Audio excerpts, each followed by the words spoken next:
Elena Duarte had learned to build her life like a fragile tower, slowly, quietly, and always, with the fear that one wrong moment could bring everything crashing down. Most days, she held it together gracefully. She woke her twins, 6-year-olds Luna and Leo, with warm smiles, packed their lunches with little heart-shaped notes, and walked them to school before heading to her job as a junior accountant at Calderon Industries. It was a steady, predictable rhythm, the kind she needed, because stability was the only shield she had against her past. Her ex, Adrian Vega, a man who once had been charming enough to blind her and cruel enough to break her. She had escaped him 2 years earlier, moved cities, changed jobs, changed everything.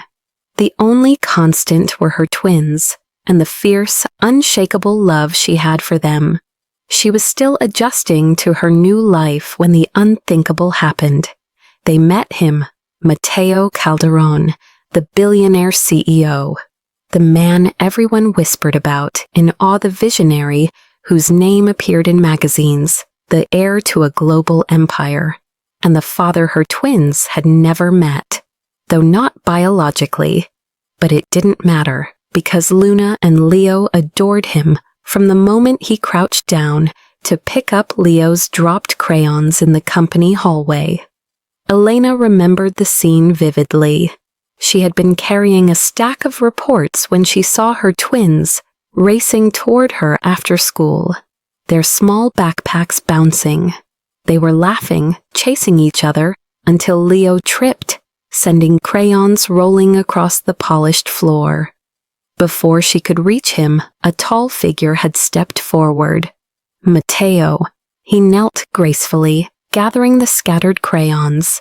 His charcoal tie fell slightly out of place as he looked up first at Leo, then at Elena, and his expression softened in a way she'd never seen. "You must be Leo," he said gently. "Your mom talks about you two all the time." Elena blushed. I don't talk about them that much." But Mateo only smiled. "You do," he replied, "and it's the best part of every meeting." Something warm flickered through her chest before she could stop it. Over the next weeks, Mateo crossed paths with the twins again and again, sometimes by coincidence, sometimes Elena suspected not at all by accident. He asked about their school projects, listened earnestly to their stories, and even attended the company's small family day event, where Luna proudly dragged him to her face-painting station. He let her draw a butterfly on his cheek, a billionaire with a smudged purple butterfly, and somehow he made it look natural.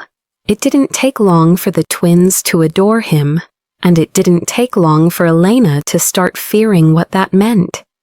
She wasn't used to men with kindness, much less men with power, much less men like Mateo, who carried himself with quiet confidence instead of arrogance, who listened instead of commanding, who had a protective warmth beneath his calm exterior. But everything began to shift one cold afternoon when the twins approached her after dinner, both fidgeting with nervous excitement. "Mommy," Luna said softly, "can we ask you something?" Elena smiled. "Of course." Leo climbed onto her lap, his big brown eyes shining. "We want Mateo to be our dad." Elena's breath vanished. Luna nodded eagerly. "He makes you smile, and he listens, and he's nice, and he likes Leo's drawings. And he makes the best funny faces," Leo added. Elena swallowed hard, her heart twisting painfully. "Sweethearts, Mateo is a very good man, but that doesn't mean—" "You like him," Luna said simply, with the brutal honesty only children possessed. Elena's face burned. "It's not that simple." "But it could be," Leo murmured, curling into her. "If you married him." Married. The word struck her like a bell, loud and terrifying. She hugged them close, her mind spinning. Her past relationships were scars she kept hidden. And the idea of opening her heart again, especially to someone like Matteo, felt dangerous. But the twins' next words shattered her completely. "We just want a dad who's good," Luna whispered. Elena closed her eyes, fighting tears. It wasn't Matteo who scared her. It was how easily she could fall for him. The following morning, everything changed. Matteo called her into his office, a stunning glass-walled space with soft lighting and a breathtaking skyline view. He stood by the window, hands in his pockets, looking strangely nervous. "Elena," he began, "you're twins. They asked me something yesterday." She froze. "What?" He turned to her, expression gentle. "They asked if I would marry you." Her heart thundered so loudly, she thought the room might hear it.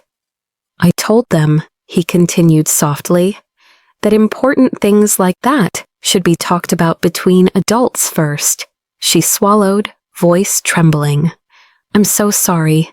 They shouldn't have—" "No," he interrupted gently. "Don't apologize. They're children, and they're wonderful." He stepped closer, lowering his voice. "Elena, I care about them, and I care about you." Her breath caught. Then he added, softer still, "And I don't want to scare you, but I would like to try, if you'd let me." Her world tilted. She opened her mouth to respond, but a sharp knock at the office door interrupted. A security guard stepped in, holding a clipboard. "Mr. Calderon, you have a visitor waiting in the lobby. He says it's urgent." Matteo nodded. "Who is it?" The guard hesitated. "A man named Adrian Vega." Elena's blood turned to ice. Her past had found her, and it had come to destroy everything.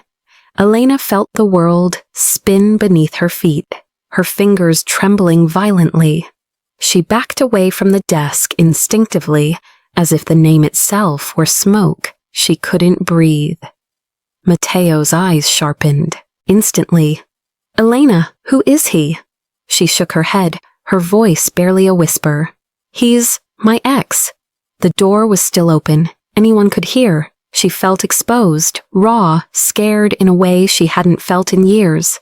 Matteo stepped closer, lowering his voice. "Is he dangerous?" Elena swallowed hard. "Yes." That was all he needed. He strode to the phone on his desk, pressed a button with force, and spoke with a tone Elena had never heard from him. Cold, commanding, protective. "Do not let that man leave the lobby. Keep security with him. And call the police if he raises his voice. Understood?" The guard nodded sharply and disappeared. Elena pressed a shaking hand against her mouth. "Matteo, oh, you don't understand.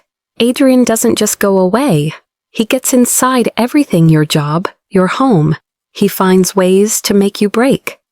Matteo walked back to her, his expression shifting into something fierce. "Elena." He gently took her hands, grounding her. "He won't touch you or the twins, not while I'm here." "But you don't know what he's capable of," she whispered. "And you don't know what I am capable of when someone threatens the people I care about," he replied, voice steady, eyes unwavering. Her breath caught. Then the door swung open again, this time without permission. "Adrian." He pushed past a guard, furious, eyes wild, jaw clenched. "Elena, you think you can hide from me?" For a moment, she froze. Then Matteo stepped in front of her, completely shielding her. He didn't raise his voice. He didn't move aggressively. He simply stood like a wall. "Leave," Matteo said calmly, "before security removes you." Adrian scoffed. "You think you can take my family from me?" Matteo's jaw tightened. "From what I understand, you lost that family the day you chose to hurt them." Adrian moved forward, and 3 security guards grabbed him instantly, dragging him back as he shouted Elena's name. "You can't replace me." Elena flinched. Matteo didn't.